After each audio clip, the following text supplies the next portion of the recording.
Should you know everything?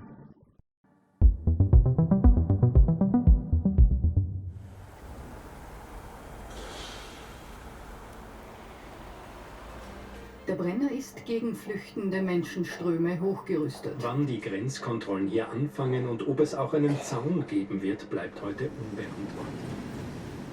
Thanks for being here. I'd love to know a little bit about your relationship to or knowledge of Tirol, the region here previous to this. I didn't know Tirol well, but I know in general the countryside of Austria. This is very different to the places I know, but still, although I was born in town, I feel more familiar in some way to people in the rural area. And I find it easier to communicate with them, and it's more straight and in some way easier. And so, yeah, it was not such a big step to go there. Right. So how far away is it from where? Well, it's 5 hours drive from Vienna. 5 hours drive. Yeah, it's pretty much the other end of Austria.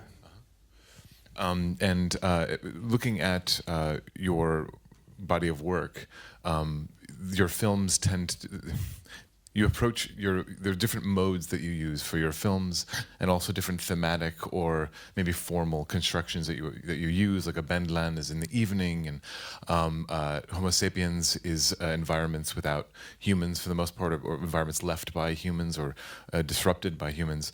I'm curious about your decision to approach this topic in this region or in this place in time the way that you did. Well, to be honest, this is something I don't think about so much. There is a topic, and each topic demands a kind of a language, but I don't think that they differ so much. I mean, some of them have spoken words, others don't. Mm-hmm.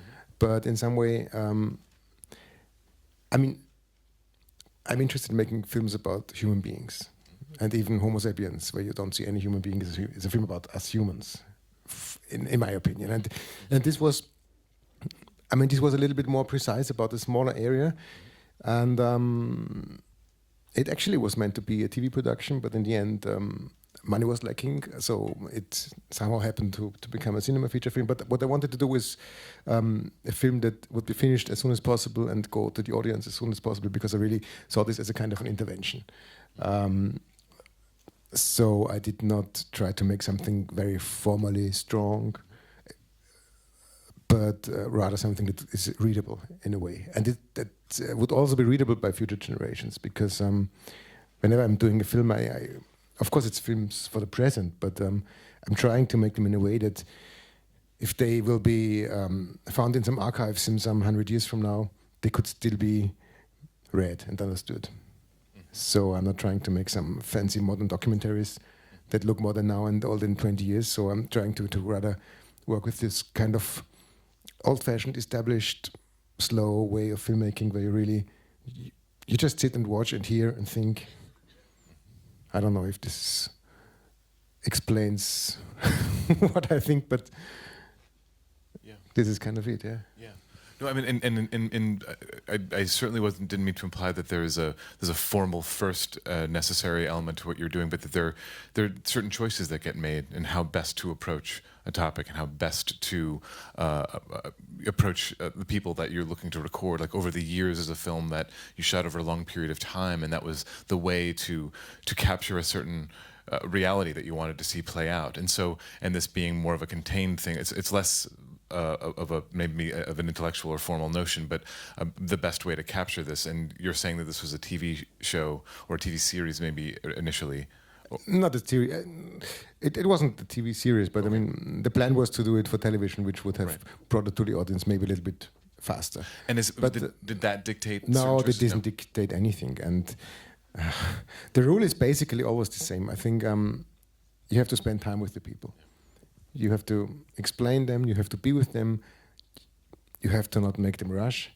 And that's what I do with all the films. And especially with this film, we took the decision to kind of have a research before shooting. So my assistant Eva went there a week before shooting, and she met the people, and she was sitting in the restaurants and in the pubs and talking to everybody, explaining the project and trying to find out who could be interesting, who would have an opinion that he would be ready to share with us. And so we decided not to shoot a lot of people and have a lot of different opinions, but only short footage from everybody's, but rather to kind of pre-select our protagonists and really spend time with them. And also in the end, in the editing, we lost only 2 protagonists, and this is not because they were bad or they said the wrong things, but because it just was redundant in the editing. And I feel sorry because they would have deserved to be in the film. But in the end, so we really try to work in a way that we are concentrated on a few people and a few locations, and that's what they felt. They felt that we came back again and again, even after 2 years. And I think this is what they also evaluated.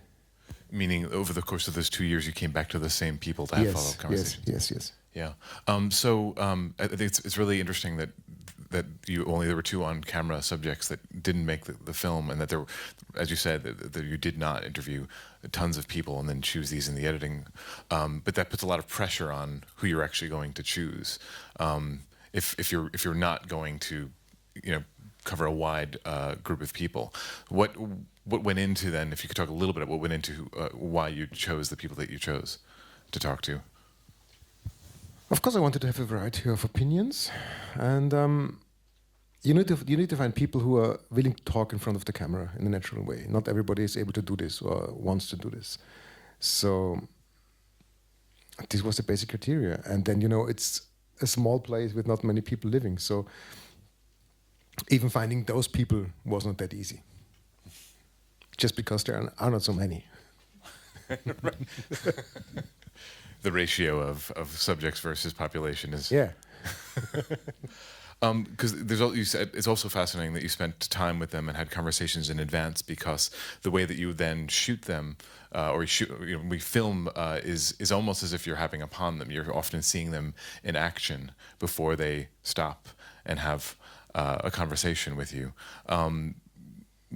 What's that staging like in terms of their environment and their positioning for the camera?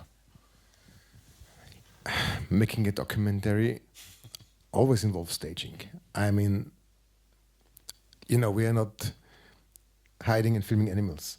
We are there with the camera, and usually I tell them exactly, listen, this is the frame from here to here, and you are in the middle, and this is kind of a stage, and now you're acting in front of the audience, and please be yourself. But it's never the fact that we are there filming is always present, of course, and then people get used to it, but still they would never forget us. It's normal, and I don't want to hide this fact. But yeah, staging is good because I see the framing as a stage usually, and I try to frame in a way that this stage contains a lot of information about the people's environment, about the way they are living, about where things take place. So the interviews, they are not only about the content that the people deliver by talking. It's also about just portraying them in their spaces. Sometimes I ask them, where would you like to be filmed? Sometimes we then see perfect places. Otherwise it doesn't work and we go somewhere else. But I really try to involve them and also make them understand what I'm doing and why I'm doing. And between the shooting, there's a lot of time for conversations. So it's more a process, I love the tension in your interviews between and the tension, not necessarily in I don't mean that in a sort of violent or abrasive way, but the tension between the fact that things are framed and composed in a certain way, and yet there is a comfort, there is an actual conversation going on. Yeah, but I think this also has to do with the framing, because since the images they stand there for a long time.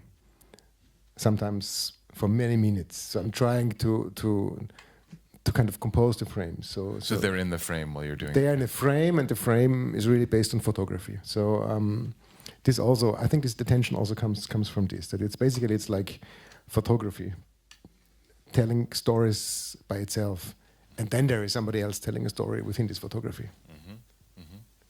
And but you also then allow us to see the conversation play out a bit. We hear your voice. We hear a little bit of back and forth. What's the value of that? Well, to be honest, whenever I'm shooting a film, I believe that in the end all my questions will be cut out. That's why I'm not concentrating on them, and that's why if you would understand German, you would see that they are really not professional questions.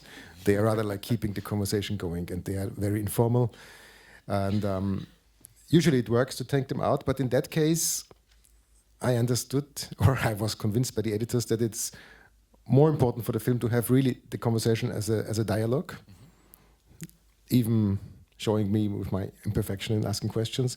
So in German it's kind of funny. With the translation, this gets lost. But it is not questions. It is really about, it's a ping pong, and nobody's perfect. My protagonists are not perfect. I'm not perfect.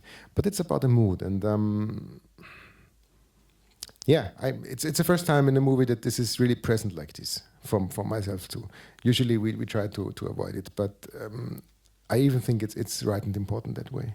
Well, I think there's also an element of it, considering what they're talking about, whereas if you were cutting cleaner away from, or cutting from them saying one thing to the other without your intervention or without their conversation, it's a possibility that that we could get the sense of your pulling out sound bites in a such to shape their conversation, but we get a different sense when we hear your voice come in there. Yeah, it's true. And also, I mean, this is not a film that, how should I say, this is not a call to action movie, but still I have my opinion. And I think the audience can read it between the lines, and having my questions there is part of this between the line thing. Well, and you used the word intervention before too, in terms of, I believe you did, in terms of the notion of wanting to be more immediate and wanting to be. But what's interesting, because I don't think it is a call to action film. It doesn't play that way, but it's almost as if you want to enter into the conversations you're having are something that you want to actually introduce to a larger group. Yeah, because I think conversation is necessary. I mean, everybody knows about this bubble thing, and then we all communicate within our friends and our community with the same opinion usually. And in the cinema, you just can't escape listening to people whose opinion you maybe do not share. So I thought it was important to have all possible opinions in the film and to really listen to all of them with the same respect, because that's dialogue is the only it's the only method that can basically save us. And I really understood that the cinema is one of the few places where this can happen, because everywhere else you will just avoid it, because you can avoid it, and here you can't unless you leave.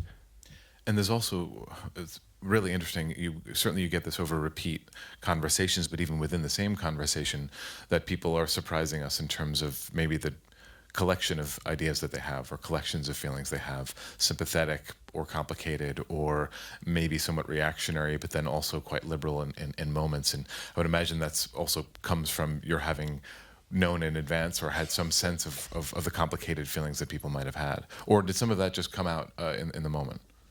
Some interviews were in a way predictable because we knew the protagonists, but others not at all, like with the policeman, for example. Mm-hmm. Things just happened, and I mean, these things happen when you shoot documentaries, but they don't happen too often. So it was a rare chance, to talk to this policeman, and he was so open and talking basically privately, although he was in his job, and things happened like this. But I think also those moments occur because in advance we talk to them and we tell them why I'm doing this film, or we are doing this film, and what is the reason, also what is our position. But we made them understand that we are really interested, because in the beginning, when we started shooting this movie, there were a lot of TV crews, and they all came for half a day and then they left again. They were doing reports about the press conference or about these demonstrations. And we were the only ones who returned the day after, and who returned the week after, and who returned even 2 years after. So that's what all the people understood. And in this small environment, it's the word goes that this is the crew that will return. So this helped us a lot.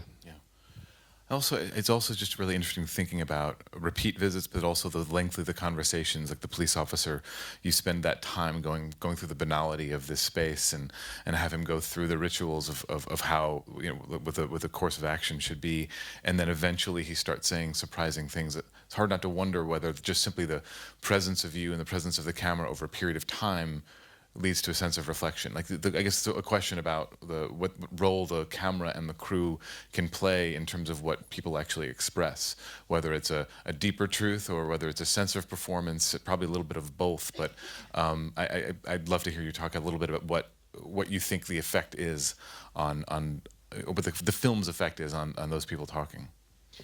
Yeah, I think just the fact that they are being filmed has an effect, of course.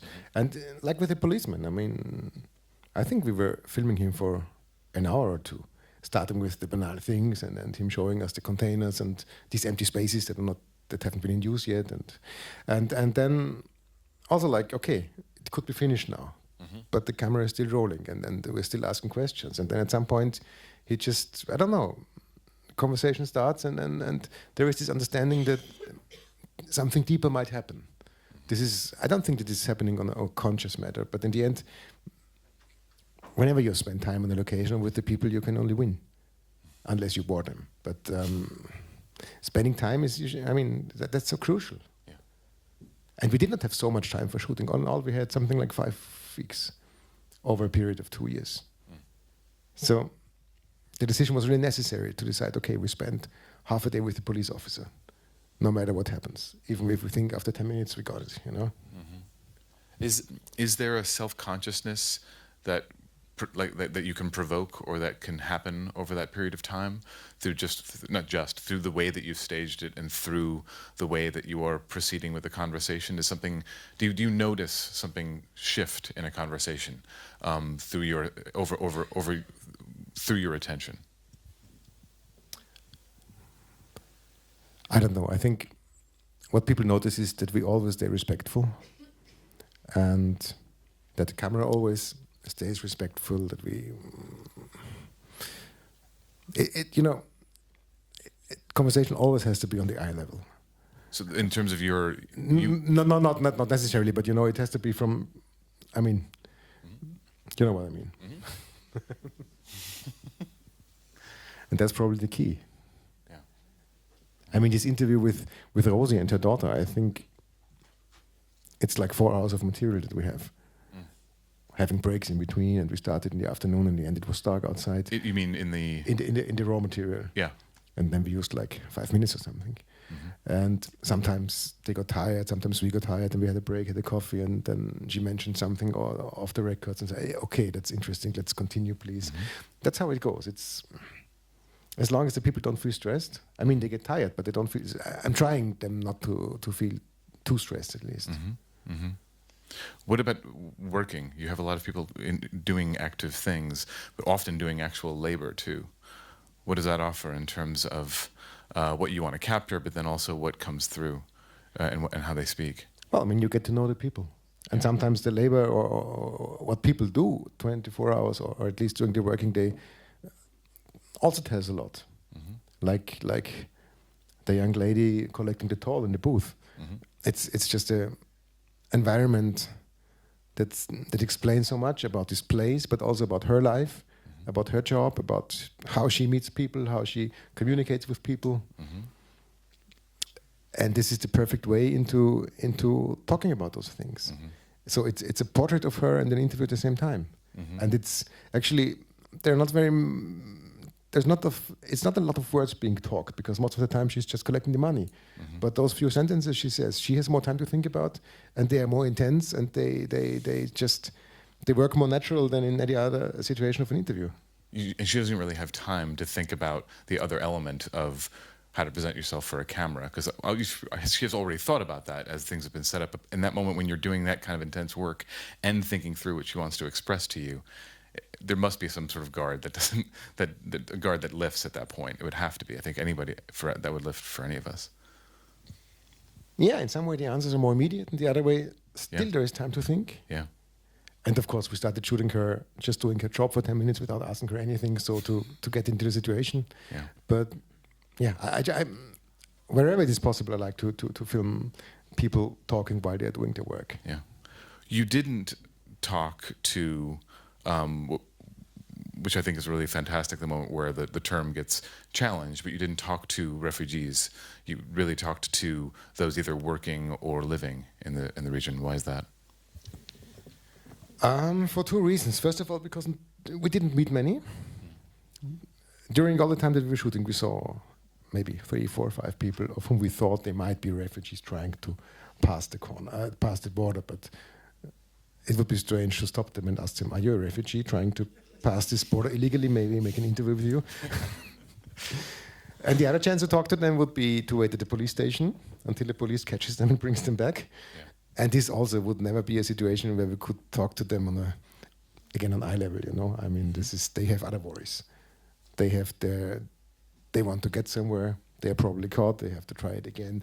They are really not in the mood to talk to a crew. And so I couldn't think of any situation that would allow me to shoot an interview in a way that I would like to shoot it. And the other thing is, what would they have told us? They are on the move. They have a reason to be on the move for sure, because nobody leaves this country without a reason. That's what we know anyway. And there are other films dealing with refugees migrating and following them over years, and those are they really tell the stories. So we decided not to do it, first of all, because the opportunity wasn't there, and second of all, and this was the stronger reason in the end, because I thought it's much more interesting to make the film about us, the Europeans, in that case, the Tyroleans or the Austrians, who think about building a fence. Why do we want to do this? Why do we not want to do this? What we are afraid of, because basically you build a fence when you're afraid that some neighbor might steal something from you. So I really wanted to face our people, to look into our eyes. This was the main goal of the film in the end. And you also, I think there's only one Italian voice that we hear as well. No, there is some Italians, but in that area they all speak German. That's why you don't understand. It's more Italians than you think. But but we decided not to mark it, because in the end it's one region and it doesn't matter.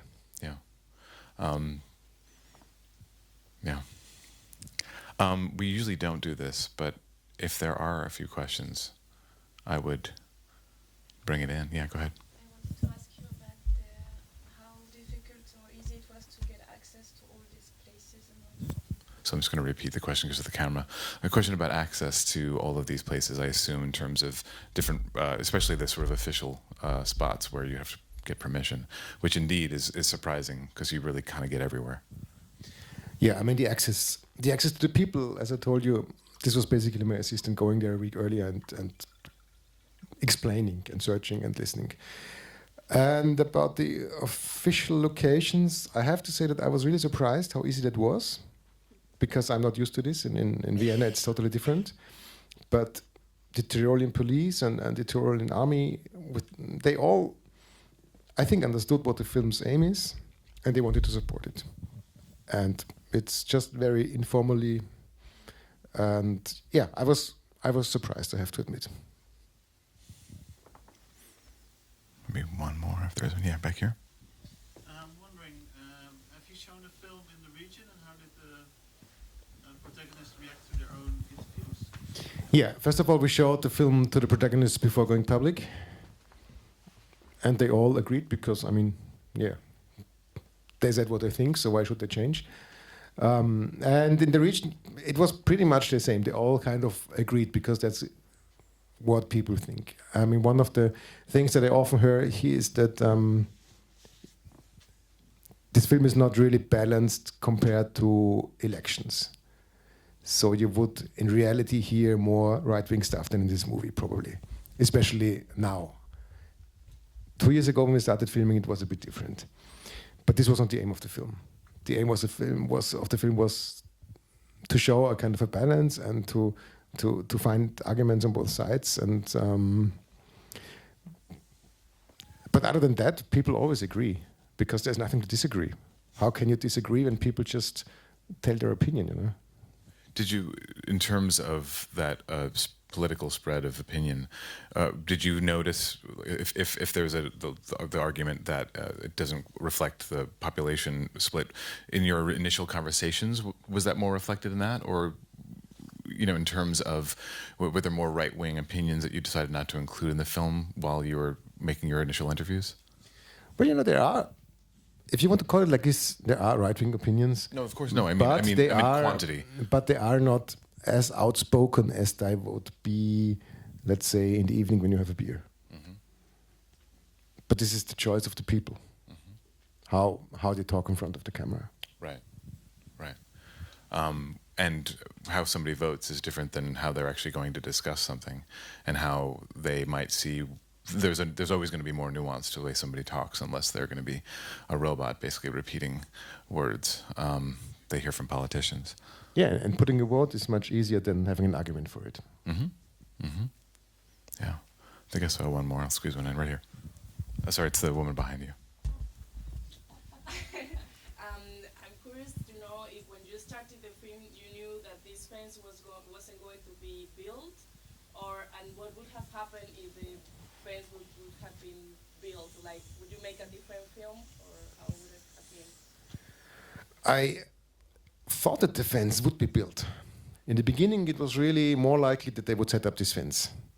And well, you have that news footage that makes it sound like it's going to happen any day. Yeah. Everybody expected this to happen.